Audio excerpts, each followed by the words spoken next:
La siguiente es una producción de 360podcast.sv. Diana Verónica y Tony presentan a nuestros invitados de la mañana. Hoy nos acompañan. A continuación, Diana Verónica y Tony, la entrevista, ¿verdad? Es algo que pueden encontrar también, no solamente al aire, sino que en 360podcast.sv. Bueno, y en las plataformas de audio como Spotify, Google Podcast, Apple Podcast, Amazon Music y TuneIn. Ya decías tú, en 360 Podcasts, ingresen también en www.360podcast.sv o en las redes sociales, en Instagram y en Facebook, Tony. La entrevista se sube todos los días. Recuerde darle a la campanita para que usted reciba la notificación cuando se suba la entrevista. 360 Podcast, el primer hub de podcast salvadoreño. Salvadoreño. Para decirlo bien. ¿Quiénes nos acompañan hoy, Diana Verónica? Bueno, estamos en el preámbulo del 5 de noviembre, una fecha. Mañana, exacto, una fecha histórica, de la cual tenemos que hablar para conocer las verdaderas realidades de lo que pasó en ese momento. Así que vamos a hablar con los expertos, Tony, con doctores en historia. Sí, es que nos propusimos que en este año del Bicentenario no íbamos a dejar pasar ninguna fecha histórica sin que tenga su contexto. Don Pedro Escalante Arce, bienvenido nuevamente. Muchas gracias por la invitación y siempre un gusto enorme estar con ustedes aquí en la radio. Muchas Para gracias. nosotros un honor. Sobre todo con mi colega y querido amigo, el doctor Erquicia. Es su escudero, ¿verdad? ¿Cómo? Su escudero. ¿Quién sabe ahora escudero de quién sabe? Herbert Erquicia. El discípulo, discípulo, me llega. Herbert Erquicia, el doctor Herbert Erquicia, muy solicitado en estos días. Ya les vamos a contar porque no solamente pues, está aquí con nosotros, sino que tiene mucha actividad. Bueno, 5 de noviembre de 1811. Mañana se cumplen 210 años. ¿Qué significó eso para nuestro país, don Pedro? Pues primer grito de independencia. Eso es lo que llamamos el primer grito de independencia. O sea, es un movimiento político, social, digamos, pero más que todo político, que se dio en 4, 5, 6, 7 de noviembre de 1811 aquí en San Salvador y que marca el inicio del periodo tanto insurgente como independentista. O sea, no quiere decir que no haya habido algún antecedente antes, pero el primer movimiento así popular que se da sucedió aquí en San Salvador y siempre se pone el día, el 5 de noviembre, como el día clave para los sucesos. Un movimiento popular en la cual estuvo la influencia de ciertos grupos de hacendados. En fin, ha habido muchas interpretaciones, hay varias sobre realmente si fue un movimiento puramente popular del cual después se hicieron cargo el grupo de hacendados y de curas en ese momento, o si, en fin, pero la verdad es que se dio y creo que tiene una importancia tremenda para nosotros, al grado de que para San Salvador yo me atrevería a decir que tiene más significado histórico el 5 de noviembre que el 15 de septiembre. Aquí el 15 de septiembre en San Salvador no pasó nada. Aquí, cuando se supo de la firma de independencia, fue el 21 de septiembre cuando vino el correo de Guatemala. Pero el 15 de septiembre en San Salvador no pasó nada. El 5 de noviembre sí. O sea, físicamente hablando, sí, aquí no pasó nada. No, es que la fiesta nuestra, digamos la fiesta política o la conmemoración, es el 5 de noviembre, donde todo sucedió en San Salvador y en la Plaza Mayor. Mire, don Pedro, ¿será que sobre el 5 de noviembre toca hablar más sobre lo que no pasó? Sobre lo que sí pasó. Bueno, es que lo que no pasó ha sido el mito de las campanas de la Merced. Y entonces, alrededor de haber creado ese mito romántico, que fue un invento realmente, un invento cívico, si quieren, con la mejor buena voluntad, pero basado en el toque de campanas del padre Hidalgo en México. Como México había celebrado su primer centenario del padre Hidalgo en 1910, y ahí también se arregló un poco la escenografía histórica, que el toque de campanas en la iglesia de Dolores Hidalgo, que en la madrugada también tocando mexicanos y todo eso. Entonces, Igualmente aquí se arregló en cierta manera el padre Delgado tocando sus propias campanas en la iglesia de la Merced. Claro, acababa de ser en México, habían arreglado aquello y nosotros lo arreglamos también. O sea, ese ¿cómo se dice? Tañer, ¿sabes? Sí. Tañer de campanas nunca ocurrió. Pues en nuestra opinión, y todo el mundo sabe que no se dio. Si es que el 5 de noviembre fue otra cosa, no hay que ponerle, es muy bonito, por supuesto, muy significativo, muy simbólico poner un toque de campanas, pero ha sido un error. Y además eso ha influido en que el 5 de noviembre haya pasado como en segundo término, porque como no hubo toques de campana, que es lo que le gustaba a la gente, entonces lo demás como que perdió importancia, cuando ha sido todo lo contrario. El movimiento político que se dio ciudadano, urbano en San Salvador es fascinante lo que pasó y todavía hay que seguirlo estudiando, pero no hubo toque de campanas y eso ha escondido un poco la gran importancia. En términos reales y trayéndolo, haciendo un parangón con lo que ocurre en estos tiempos, que hubo una manifestación, Herbert. Bueno, en realidad, tal y como decía Pedro, es una fecha importante. Hubo pues algún conato, ¿verdad? Un conato de gesta, ¿verdad? De gente que estaba en contra de algunas medidas que se estaban tomando por parte de la administración colonial. Y obviamente es un movimiento tanto popular como movimiento también de los hacendados, tal y como explicaba Pedro. Y yo creo que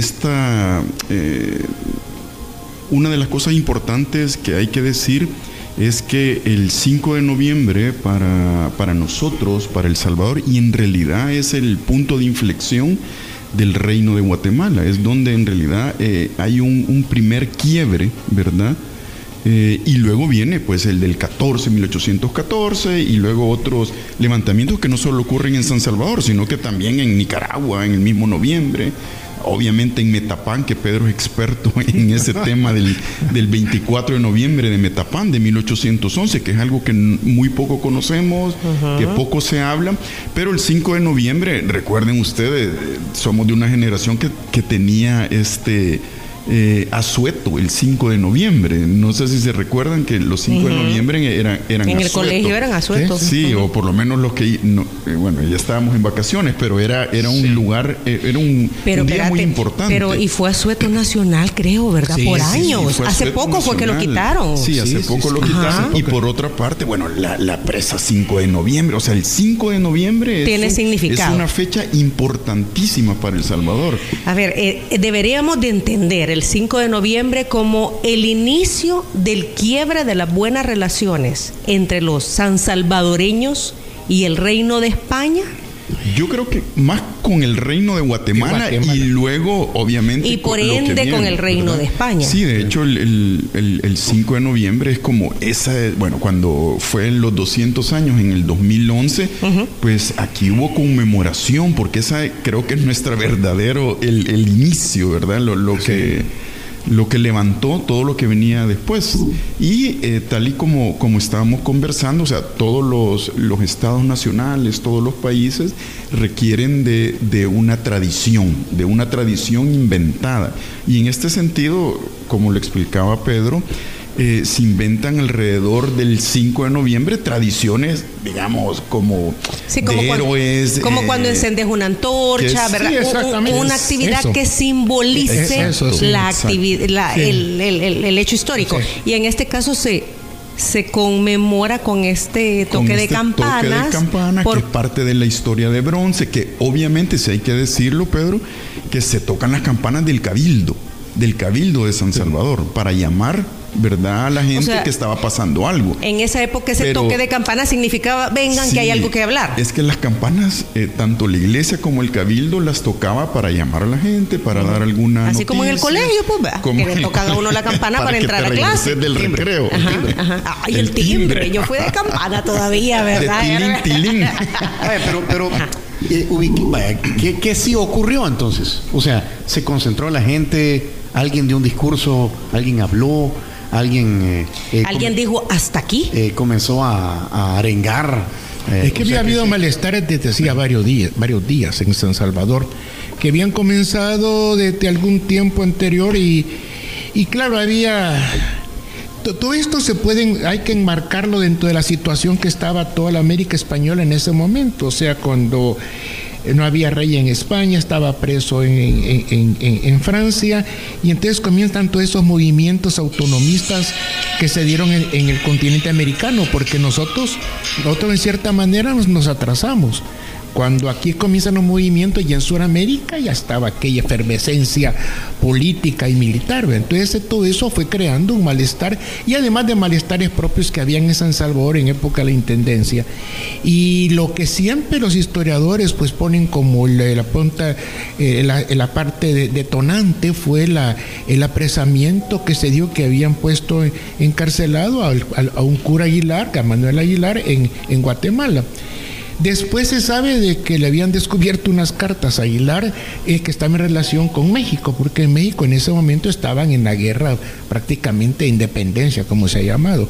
Entonces todo esto fue que motivó un movimiento popular que algunos dicen que fue realmente muy espontáneo. Yo realmente siempre he pensado que tuvo que haber habido influencia de otros grupos de la ciudad. No fue, pero una manifestación que se dio contra las autoridades en la Plaza Mayor, que comenzó el 4, luego el 5 que llamaron con la campana a una especie de cabildo popular en la plaza, y viene todo lo que se dio, cambiaron autoridades, o sea, fue un movimiento fuerte en contra de las autoridades del gobierno colonial, y también contra españoles que estaban aquí en San Salvador. Así que junto con la parte popular, donde sabemos los participantes, viene la participación de un grupo de hacendados, que es lo que llamaba hacendados independentistas, ¿verdad?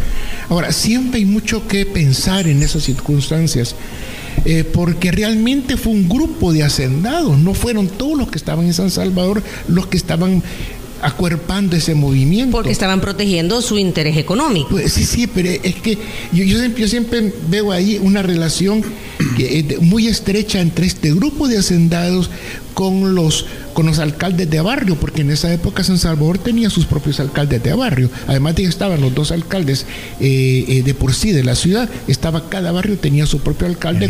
La ciudad tenía dos alcaldes. Tenía dos alcaldes. Nosotros siempre en la época colonial fueron dos alcaldes, lo que se llamaba alcalde primero y segundo, que duraban un año, dos alcaldes, primero y segundo. Y luego cada barrio tenía su propio alcalde de barrio con sus propias milicias, sus propios alguaciles y todo. Y en esos barrios es que empezó a haber manifestaciones de desagrado contra las autoridades, y ahí fue donde se fue formando esos grupos de manifestantes que fueron a gritar, a manifestarse en contra del intendente y en contra de las autoridades de ese momento. O sea, del 5 de noviembre todavía hay que trabajar en ese tema. Y entonces esto comenzó el 4, decía usted, se da el campanazo. El 4 es cuando comienza el movimiento popular. Entonces, como les dijera, luego viene la invención, si quieren, muy simbólica, muy bonita, muy cívica, muy de las campanas de la Merced, pero cuando le ponen las campanas ya el asunto ya había comenzado. O sea, hay mucho todavía que estudiar, hay mucho que considerar sobre el 5 de noviembre. ¿Y esto cuánto duró? ¿Cuántos días? O sea, esta manifestación popular. Miren, duró más o menos, 4 fue en la tarde, 4 que comenzaron, 5, 6, el 7 ya comenzó a calmarse, cambiaron autoridades, había nuevos alcaldes en ese momento, pero siempre fue dentro del mismo grupo de contemporización con las autoridades. O sea, este movimiento popular del 5 de noviembre no es un movimiento que haya estallado y que haya permanecido así, sino que después hizo una especie de arreglo con las autoridades para mantener un statu quo en San Salvador, con nuevas autoridades, eso sí, pero se manifestó un cierto sosiego para ver cómo San Salvador lograba un arreglo con las autoridades de Guatemala. ¿Por qué? Porque San Salvador buscó el apoyo de otros municipios aquí cerca, inclusive se mandaron notas pidiendo apoyo para este movimiento de San Salvador, y ninguna municipalidad lo apoyó, ninguna. Pero también dice Herbert que pasó algo en Metapán. Sí. Me lo de Metapán y después que sucede, es el 24. Pero en San Salvador, en su momento, los pedidos de colaboración inclusive en San Miguel, cuando llegó el escrito de San Salvador, lo quemaron públicamente, diciendo de que San Salvador era una traición que se estaba haciendo hacia la autoridad y todo. Ni Santana ni ninguno demandaron, por lo menos formalmente las autoridades municipales no aceptaron comprometerse en ayuda a San Salvador, al contrario, sino que se pusieron en contra de la ciudad. Sí, realmente yo siempre he dicho que el 5 de noviembre, a pesar de la violencia que se manifestó un momento, después llegó a calmarse, y lo que denota es que había bastante unidad en San Salvador, en sus pobladores, para poder afrontar lo que se les venía encima. Porque esto duró algún tiempo, durante todo el mes de noviembre, lo que quedaba, se mantuvieron las autoridades que se habían nombrado y luego mandaron ya a la gente de Guatemala a sosegar la situación junto con un nuevo intendente. O sea, para San Salvador, dentro de su fracaso, al pedir la colaboración de otros ayuntamientos, no pudo mantener eso, pero en la ciudad misma sí se pudo mantener una cierta situación de sosiego y de interrogación de qué iba a suceder. Inconformidad, ¿verdad? Había inconformidad, pero se había sosegado la situación. Había una tensa calma. Una tensa calma, diga. Y eso denota que aquí había que los hacendados y toda esa gente que intervinieron, que tenía el poder fáctico, tenía mucha relación, digamos, con las masas populares. Porque el movimiento fue apoyado por los grupos mulatos y mestizos de San Salvador. Si no hubiera sido por ellos, no se hubiera mantenido. Pero al mismo tiempo estaban los otros grupos. Herbert, de no ser porque nosotros estamos aquí hablando del 5 de noviembre, el primer grito de independencia, la fecha pasa bien sin pena ni gloria. La verdad es que sí, es una fecha que pasa sin pena ni gloria, tal y como vos decís. Hoy se enseña menos 5 de noviembre. Yo creo que, como hemos hablado, es fundamental esta fecha porque es el punto de quiebre de lo que va a venir, porque no solo esa, digamos, chispa que encendió la llama quedó viva, ¿verdad? Y no es que se apagó del todo, o sea, el movimiento logró que quitaran al intendente de San Salvador, Antonio Gutiérrez Ulloa, y viniera un intendente nuevo, o sea, también no fue una cosa así nomás, ¿verdad? Y como decía Pedro, ese movimiento fue creciendo, el movimiento en el sentido de que, digamos, la gente de la parroquia de San Salvador, los curas también tenían vínculos con los barrios de San Salvador y estaban de alguna manera discutiendo, ¿verdad? Toda la situación política que estaba pasando, con algunos hacendados que también no estaban de acuerdo con la, digamos, cómo se estaba manejando la política, digamos, ¿verdad? Y más que todo, cómo se estaba manejando las relaciones con la Capitanía General, ¿verdad? Guatemala. Con Guatemala, que era el pleito, ¿verdad? Que era el pleito. Y por otra parte, como te digo, bueno, ahí es donde empieza, ¿verdad? O sea, lograron el cambio de intendente, decías tú, sí, pero siempre, ¿verdad? O sea, mandan otro intendente. Mandan otro intendente con de la misma corona, sí, pues, ¿verdad? Sí, de la misma, y español, o sea, y español y todo. Solo fue como para calmar las aguas, vaya. Pero sí, perdón. Pero hay una cosa muy importante, mandan a una persona muy, muy importante en Guatemala a calmar San Salvador, que José de Isinena, ¿verdad? Sí, no mandaron a cualquier intendente, sabían la importancia que tenía, además de la importancia económica que significaba la intendencia, y mandaron nada menos que al hermano del que detentaba en ese momento el marquesado de Isinena. Exacto. Mandan a don José de Isinena, que era un hombre prominente, y mandan junto con un miembro del Ayuntamiento de Guatemala, que era un tipo brillante, que era el Peinado, José María Peinado. O sea, la importancia que se le dio en Guatemala refleja la importancia del movimiento que se vive aquí en San Salvador. Y es que eso hay que tener en cuenta, que ese San Salvador no era cualquier cosa, ¿verdad? Era como digamos, si podemos decir, la joya de la corona, porque era donde se estaba produciendo el añil, que era el gran producto de exportación de ese momento, y era, bueno, pero que pasaba por Guatemala, donde se generaba todo el dinero y esto y lo otro, y además obviamente, por ejemplo, Aycinena también tenía sus recursos en San Salvador, Hacienda y la producción, entonces no podían dejar de que era juez y parte de que esta parte del reino de Guatemala se pusiera así tan... Mira, esos sansalvadoreños andan alborotados, anda a calmarlos, o sea, sí. Lo que pasa es que el que estaba de intendente también tenía intereses económicos. Sí, pero... Porque decís que era hacendado. Yo no, Antonio Gutiérrez, yo no. No, él no. Pero Aycinena sí.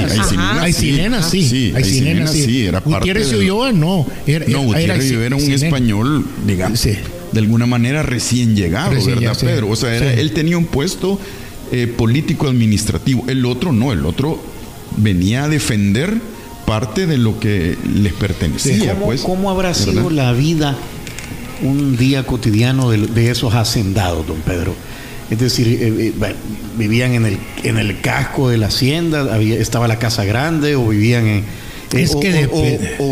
aquí en la ciudad y después viajaban. Eran periodos que pasaban en esas haciendas. ¿Cómo era? Eran épocas que pasaban en esas haciendas, sobre todo cuando se trataba épocas de cosecha. Por ejemplo, cuando estaban trabajando en la tinta añil, pues se iban a su hacienda, o si no, pues pasaban época aquí en la ciudad. O sea, es como la vida, realmente el reflejo del San Salvador añilero, o del país añilero, después se repite en el país cafetalero. Ajá, con el café. Sí, es que es increíble cómo el añil, esas circunstancias culturales del mundo del añil se van a repetir en el país cafetalero. O sea, así como la gente se iba a las haciendas, tal vez con mayor dificultad por los caminos y todo, se iban a las haciendas una época, igualmente el cafetalero, cuando estaba un poco alejado de la ciudad, en la época del corte de café se iba a las fincas. O sea, ¿cómo se repite? Sí, porque ahora hay un montón de lugares turísticos donde uno va y dice,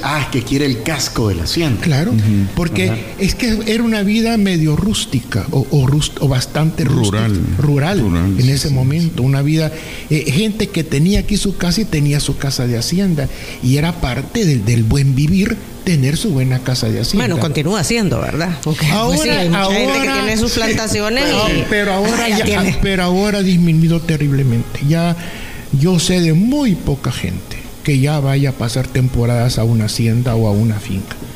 Gente que tal vez vive permanentemente en los pueblos, pues sí, en esas fincas aledañas, pero alguien como antes, que vivía en la ciudad y que se iba una época a sus propiedades, ahora es muy difícil por la situación de violencia y porque todo ha cambiado.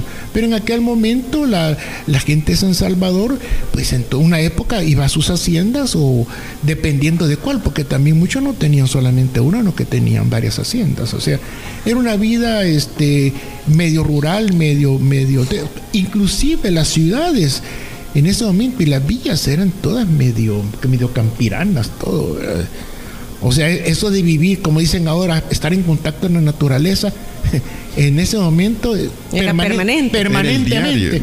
Es el diario vivir, estar en contacto con la naturaleza. Ahora te venden la experiencia de estar en contacto con la naturaleza. Ahora sí, que se vaya a tal lugar que va a estar en ese momento se vivía permanentemente en contacto. Yo creo que es importante para los radioescuchas definir, porque cuando hablamos de San Salvador no estamos hablando de solo el San Salvador que hoy en día conocemos. Ni tampoco solo del departamento. No, ni la ciudad ni del departamento. Estamos hablando de todo este país, exceptuando Sonsonate, los departamentos de Sonsonate y Aguachapán, que era esa provincia de San Salvador, y que, por ejemplo, había gente que la gente de Oriente vivía en los poblados de San Miguel, ¿verdad? En San Miguel, que hoy conocemos. Lo mismo la gente de San Vicente, Zacatecoluca, Chalatenango, y muy pocas veces probablemente venían a San Salvador, Pedro. Sí. O sea, no era que... Eran días para llegar. No era una cuestión como tan centralizada como lo vemos hoy en día, sino que la gente del oriente estaba centralizado probablemente en la ciudad de San Miguel, ¿verdad? ¿Hasta dónde llegaba en esa época San Salvador? San Salvador era... Ya le quitamos Santa Ana y Sonsonate. No, le quitamos Aguachapán y Sonsonate. Aguachapán y Sonsonate. Y de ahí todos los demás departamentos. O sea, de los 14, quitarle a Aguachapán y Sonsonate, ese era San Salvador. Y lo otro era la alcaldía mayor de Sonsonate, ¿verdad? Entonces eran dos demarcaciones diferentes que eran el oriente guatemalteco, ¿verdad? En realidad éramos el oriente guatemalteco. Entonces, en realidad, nosotros nos desprendemos de Guatemala hasta 1824, ¿verdad? Entonces, lo que estamos viendo en el 11 es una de las provincias que es la mayor productora de añil que se está peleando con la capital. Eso es lo que sucede. Y en estas situaciones que se dan entre el 4 de noviembre y en adelante, ¿hubo derramamiento de sangre o solamente fue las arengas en las plazas, que la gente salió a apoyar a las autoridades, a los padres? Por ahí anduvo el asunto, no hubo violencia, por así decirlo. En realidad, a veces, lo que hubo fue ir a apedrear las casas de los españoles, de que varios peninsulares tuvieron que refugiarse en casa de amigos criollos, digamos, aquí en San Salvador, en la ciudad. Luego encuentra uno, por ejemplo, porque este movimiento, aunque no tuvo el apoyo formal y de otros municipios, pero sí hubo movimientos en contra de las autoridades en diferentes lugares.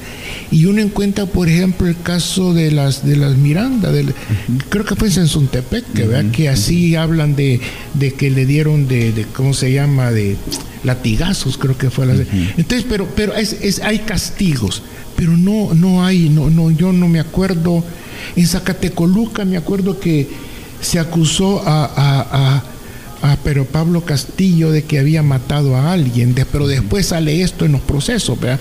No sé, lo he leído en los procesos, pero no, o sea, no hay. ¿De qué documentos y a dónde están esos documentos que ustedes han...? Es que esos documentos son usualmente los procesos que se llaman procesos por infidencia, que se hicieron después en Guatemala, después de 1814, pero que hay muchos eventos que se están ventilando que son de 1811 atrás. Además hay mucho... ¿Escritos por?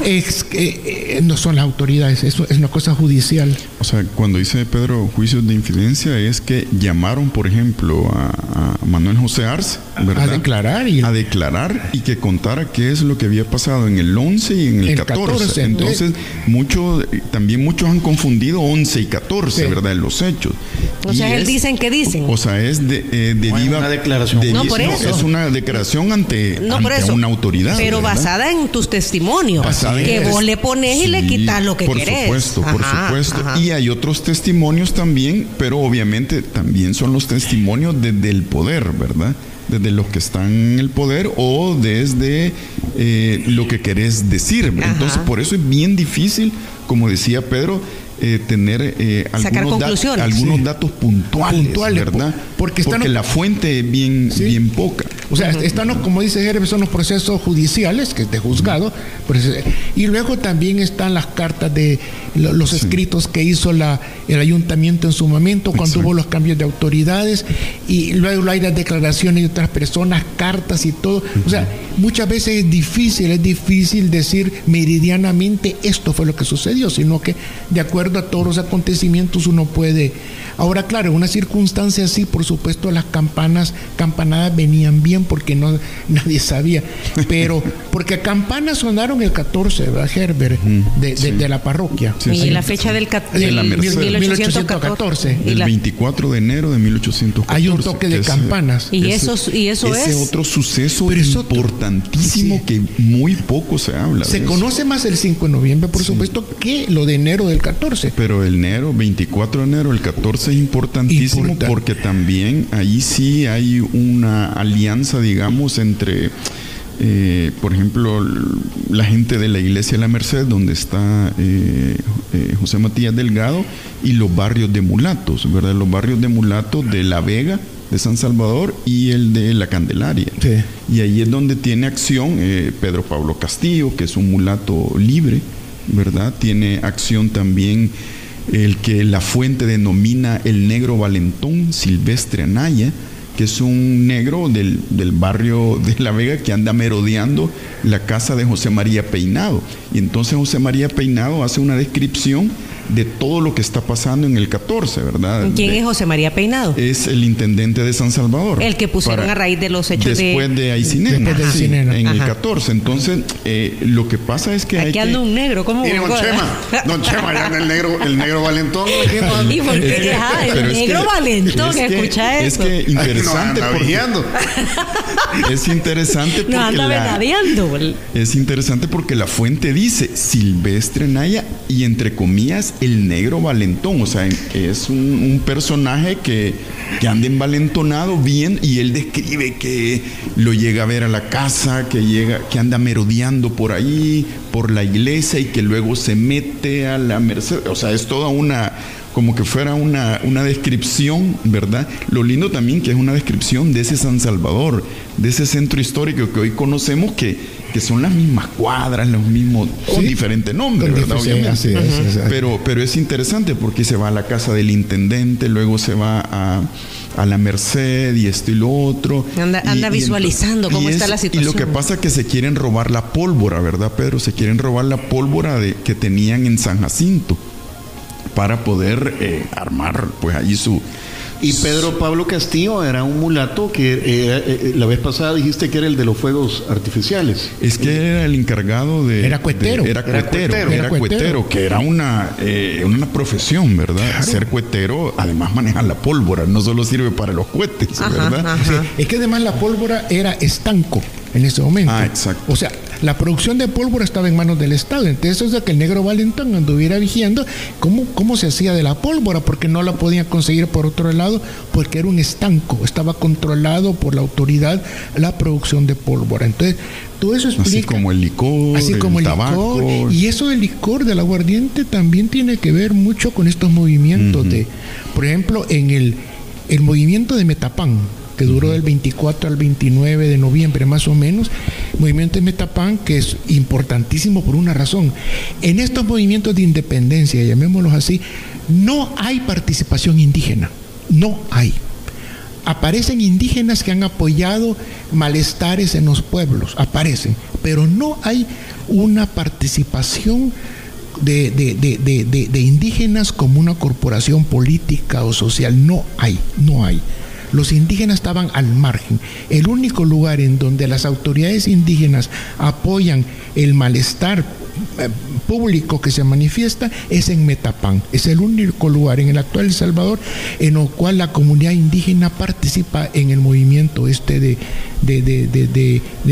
bullicioso de Metapán. Es el único lugar. Entonces es muy importante, y además uno ve como el objeto de los indígenas no era andar pensando en autonomía, de independencia, porque no sabían ni leer, ni escribir, ni nada. Lo que andaban buscando era terminar con los estancos, ciertos estancos, que no siguieran cobrándoles precios tan altos por tal cosa o tal otra, y sobre todo que les vendieran barato el aguardiente. Eso es lo que uno ve, y eso es lo que sucedió en cierta manera con el estallido indígena de Metapán, la situación de los estancos. Ir terminando como los monopolios, vaya, por así decirlo, ¿verdad? Del Estado. Porque eran del Estado, claro. En Metapán es importante la participación de las mujeres. Sí, participan las mujeres. Es una participación porque como estaban los indígenas participando con sus alcaldes indígenas, con sus dos alcaldes, siempre son dos alcaldes, siempre participan. Las mujeres indígenas están como alentando. Así como los diputados, que hay unos suplentes. Sí, algo así. Las mujeres indígenas están alentando a los indígenas y al mismo tiempo a los grupos mestizos que estaban apoyando las intrigas de un español, de un criollo.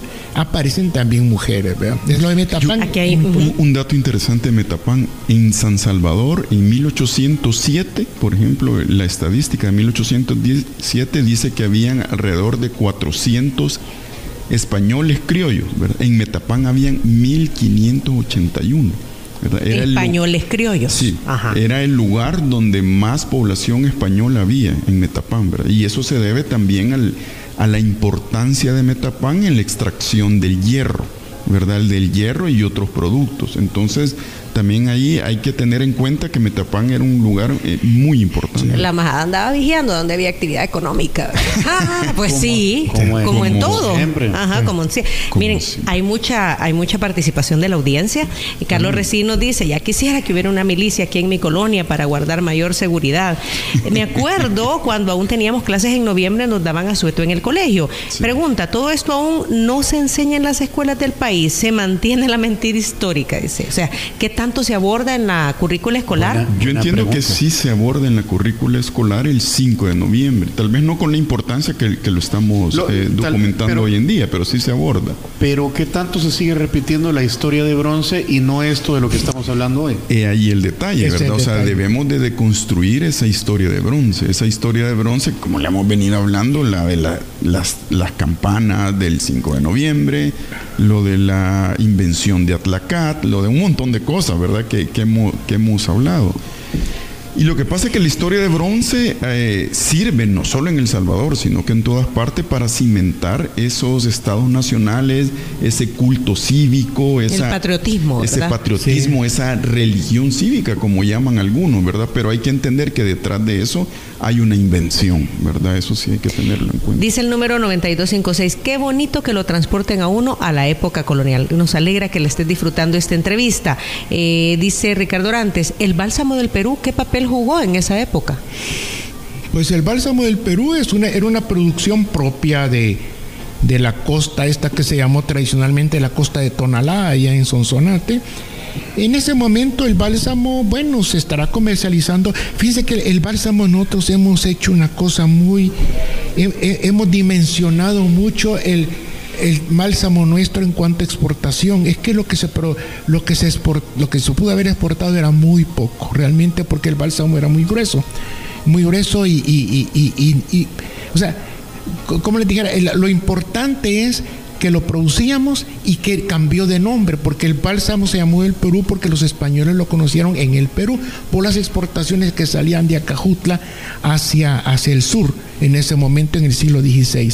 Pero claro, en las exportaciones de ese momento uno ve que a veces los barcos están llevando bálsamo, pero realmente hay cosas, pues era mucho más importante el añil y cualquier otro producto que el bálsamo, aunque sí se encuentra en la exportación en ese momento. Aquí está Rodrigo Baires.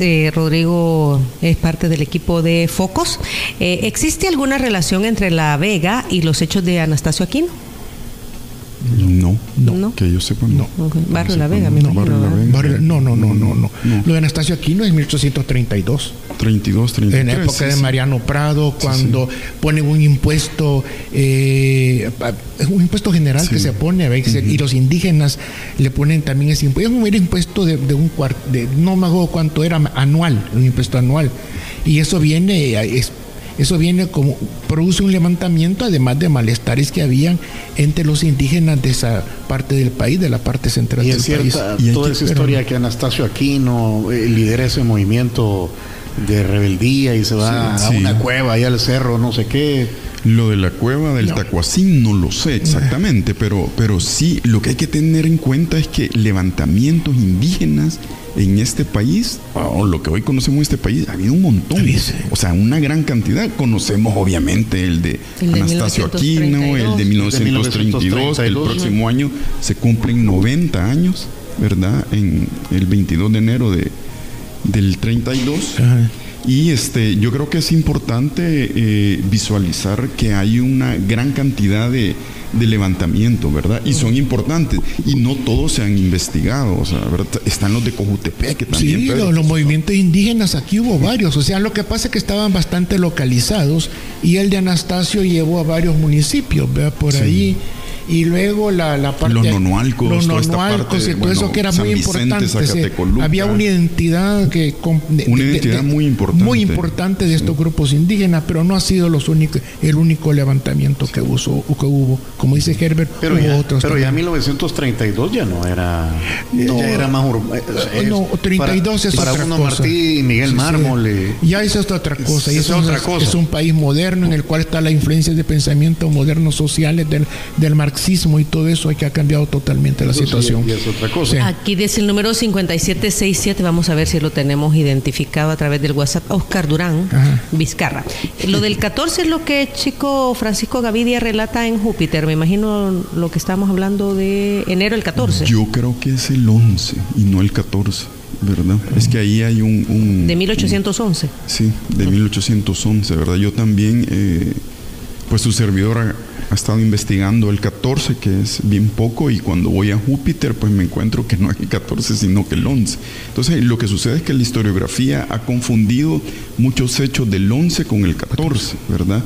Porque de alguna manera son parecidos, sí, ¿verdad? Son parecidos, no ha pasado las mucho circunstancias tiempo, se repiten. Los personajes, las circunstancias. Así como ahora, pero hoy en día. Sí, pero sí hay que tenerlo en cuenta. Okay. Gracias, Oscar. Y aquí está el doctor Roberto Peñachán. Buen día, saludos a todos. Es que nos manda bálsamo. Acá un árbol de bálsamo. Con su balsamero trabajando el árbol. Sí. Como siempre, temas muy interesantes, aprendemos muchísimo. Y manda la foto del árbol de bálsamo. Pedro, tal vez si les cuentan lo del bálsamo cuando se aprobó por la iglesia. Sí, lo que pasa es que el bálsamo, como se conoció en el Perú, y en el Perú se comenzó a usar como crisma de la iglesia.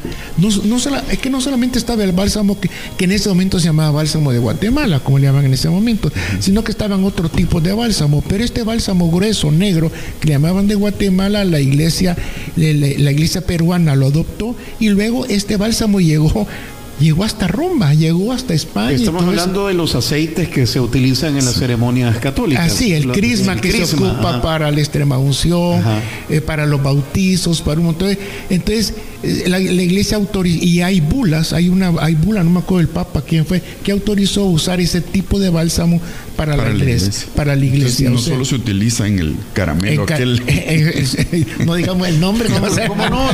Dígalo. Zorritones, sino que también para la iglesia. Sí, y además el bálsamo se exporta a diferentes países para las combinaciones de los perfumes y producción de cosas de tocador y cosas así. Yo recuerdo que mi padre, en la época de mi padre se producían bálsamo en la hacienda de mi abuela, y mucho de ese bálsamo iba a Alemania, iba a Hamburgo, porque ahí se compraba para las casas que producían estos productos.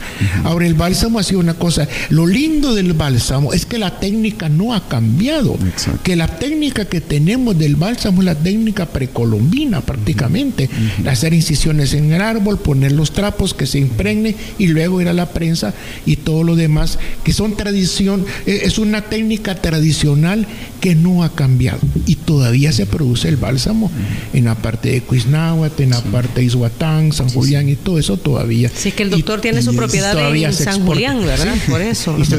Y es lindo ver, por ejemplo, en los mapas de la época, referido como Costa del Bálsamo. Costa del Bálsamo. No Cordillera viene luego, sí. ¿verdad? Ya eso fue invento. Pero Costa del Bálsamo. Todo ese el rostro fragoso ese es Costa del Bálsamo. Entonces lo ves ahí desde Santa Isabel y Yuhuatán hasta Tepeagua, hasta La Libertad, hasta el puerto de la Libertad. Es decir, que el oriente de Guatemala, que éramos nosotros, en la costa era el bálsamo, y hacia adentro el añil, el añil, cacao, sí, todo lo que tuvimos, las haciendas ganaderas y todo eso también. Por eso Guatemala no podía privarse de su manga oriental sobre el Pacífico. La producción de hierro, la producción del hierro de la tierra, como decían, o sea, ese San Salvador, más que todo en Metapán, otro lugar en Quesaltepeque y otro en Sonsonate, había producción de hierro, y ese hierro se estaba utilizando para la construcción de la Nueva Guatemala de la Asunción, ¿verdad? O sea, después del terremoto de 1773 hay un auge también, ¿verdad?, de ese hierro. Dice el doctor Roberto Peñachán, como siempre, se utiliza para la industria farmacéutica y cosmética como un adherente, lo que ustedes hablaban. Sí. Aparecieron luego otras resinas más eficientes y lo han quitado del mercado, de acuerdo a él. Una última consulta, son las 8:54. Para la conmemoración de los primeros 100 años del primer grito de independencia del 5 de noviembre, se erigió el monumento de la Plaza Libertad, ¿verdad? En ese marco fue que, y para mí es como el lugar histórico más representativo que tenemos, No así del 15 de septiembre. O sea, luego se conmemoró el bicentenario del primer grito de independencia y se conmemoró ahí. El Parque del Bicentenario se llama así porque se inauguró en el 2011. Ajá, también. Así es. Y así se llama, no es bicentenario, no, del bicentenario. Pero del 15 de septiembre ubiquémonos si hay algo así como representativo.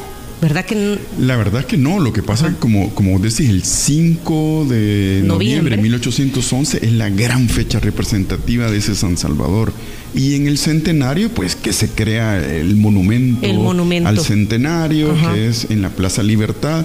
Y es la Plaza Libertad es el punto cero, es el punto. Además, ¿verdad? Además, el punto cero. Es la gran plaza en realidad. Lo que pasa es que luego se va transformando, ¿verdad? Sí. Me imagino que las cenizas, Pedro, ahí quiere que las esparza, ¿verdad? ahí por el cabildo colonial y por la plaza y por la historia urbana, la escenografía urbana de la Plaza Libertad es tan importante. Era la Plaza Mayor, Plaza de Armas, luego se llamó Parque Dueñas, después de la época de Chico Dueñas se llamó Parque Dueñas, después Plaza Libertad, ahí estaba el cabildo, la parroquia y después Primera Catedral, estaban con portales de comercio y luego una cuadra hacia el sur, en un lugar que la gente ha olvidado totalmente, estaba la Casa del Intendente. En donde estaba la Casa del Intendente después fue el Casino Militar, que yo conocí todavía. El Casino Militar. Después se arruinó con los terremotos y ahora no me acuerdo ni qué hay ahí. A ver, ahí está el monumento a los próceres, como bien decía Diana Verónica, inaugurado el 5 de noviembre de 1911. El ángel está viendo hacia el oriente, que es donde sale el sol, sostiene los laureles sobre la República, representada por la mujer sentada justo abajo. Así es, esta es la simbología de ese monumento. De ese monumento, sí. Y después se creó esta otra plaza conmemorativa a los próceres de la independencia centroamericana, a donde ahora es el cuartel El Zapote. Sí, eso es posterior. No, eso es nuevo, eso es del 2000. Eso se inauguró allá por el 2004, 2005. Pero no tuvo relevancia. Lo más reciente es el Boulevard de los Totopostes. Sí. De los Tetuntes, Todavía están ahí. Ahí están todavía. Sí, Luego la antigua Plaza de Carretas, allá de la calle de Concepción, que se le llamó Parque, ¿cómo se llama? Rodríguez, ¿cómo se llama Rodríguez? De Manuel. Pero eso fue creo que fue en 1914, creo que fue que se le llamó Parque Centenario en ese momento. Pero era Plaza de Carretas. El Parque Centenario actualmente, así como el lugar donde está hoy la alcaldía de San Salvador, la parte sobre todo de atrás eran estacionamientos de carretas, eran plazas carreteras. Porque claro, en San Salvador pequeño necesitaba un lugar donde todos los productos que entraban a la ciudad, un lugar donde dejar parqueadas las carretas. Por eso se llaman carreteras. Sí, entraba por las carreteras, pero necesitaba un lugar donde parquear las carretas. Entonces eran plazas carreteras. O sea que ese monumento mañana cumple 100 años. No, ¿cuál? ¿La plaza? El 110. 110 años. Sí. Ahí ves si vamos a ponerle una ofrenda. Vete, pero nos quedamos ahí en la Dalia. Mira, pongamos rápido la ofrenda. Si primero la ponemos rapidito y nos vamos a la Dalia. Primero tomamos chuco ahí. El chuco que venden ahí. Ajá, yo no sé si este año van a hacer algo o no, pero la verdad que no, ya no se escuchó nada. O sea, de verdad que deberían de ser fechas. Son 220 años. Son 210. Perdón, 210. Mañana se cumplen 210 años. Es que el 5 de noviembre es la gran fiesta histórica conmemorativa de San Salvador. Nosotros tenemos de hecho una invitación. Ahora tenemos bueno, hablemos de todo eso, Herbert, contanos. Bueno, en primer lugar tenemos un webinar este día a las 18 horas, ¿verdad? Donde nos acompañarán los doctores Sajid Herrera, la doctora Xiomara Avendaño y el maestro Alfredo Ramírez, ¿verdad? Un conversatorio sobre esta fecha importante, ¿verdad? Eso lo pueden buscar ahí en la página ¿se puede decir? Sí, diga todo. De la Universidad Pedagógica de El Salvador. Y aquí ahí no cobramos. Para que puedan entrar. Aquí está. Y luego también tenemos Aquí está el link. Nosotros lo vamos a compartir, Sheila. Nos han anticipado los amigos de Banco Agrícola también que un libro de la autoría de aquí del doctor Erquicia, Herbert Erquicia, nos estará llegando en las próximas horas, Diana Verónica. Este es un libro es como la segunda parte del primero que se titula. El primero se titula la emergencia de un Estado, no, el surgimiento de un Estado.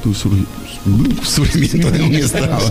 Y el otro, el de este año, pues tiene que ver con la sociedad y la economía de ese San Salvador, que tiene que ver con el añil, ¿verdad? Y ahí está un libro muy interesante, con fuentes primarias y esto y lo otro. Y además, sabes que estos libros tienen imágenes estupendas, ¿verdad? Sí, tienen muy buena fotografía. Bueno, esa es una de las actividades. Y también Banco Agrícola dará un live forum. Y ahí está, San Salvador, 5 de noviembre de 1811, punto de inflexión en el Reino de Guatemala. Y esto será mañana a las 5:30 de la tarde. 5:30 de la tarde. Ajá, sí. Es un live y me imagino que a través de las cuentas de Banco Agrícola. Entiendo que sí, ¿verdad? Sí, y aparte del Facebook Live. Heriberto Erquicia. Es un live forum. Ajá. Entonces, esto será mañana y lo de la pedagógica es este día, hoy, a las 18 horas. A las 6 de la tarde. No solo somos nosotros hablando del tema, fíjate, hay gente que está interesada en mantener vivo esto. Y causa satisfacción. Somos los mismos, pero en diferentes lugares. Y hay más personas, miembros de la Academia Salvadoreña de la Historia, estos maestros que van a estar contigo de la Universidad Pedagógica, ¿verdad? Yo creo que dos de la UES y uno de la UCA, y son especialistas en el tema. Estamos hablando colegas. Y toda esta información, toda esta riqueza debería ser pasada también a los maestros, ¿verdad? A las capacitaciones de los maestros que imparten clases a los niños. Lo que hablábamos, que yo no sé si en la currícula cuánto se hablará o no sobre fechas como esta. Es que desde que las campanas de la Merced te dejaron de lado, como que la gente, si no hay campanas, pues no. No, pero sí se habla en la currícula, sí se habla. Bueno, muchísimas gracias. Esto ha sido Diana Verónica y Tony, la entrevista, ¿verdad? Pueden ir a escuchar esta charla a través de 360podcast.sb, en Spotify, en Google Podcast, en Apple Podcast, en Amazon Music, TuneIn y obviamente pues en 360podcast.sb. Además en las redes sociales, en Instagram y en Facebook, @360podcast.sb, y en Twitter, @360podcast_sb. Esta fue una producción de 360podcast.sb.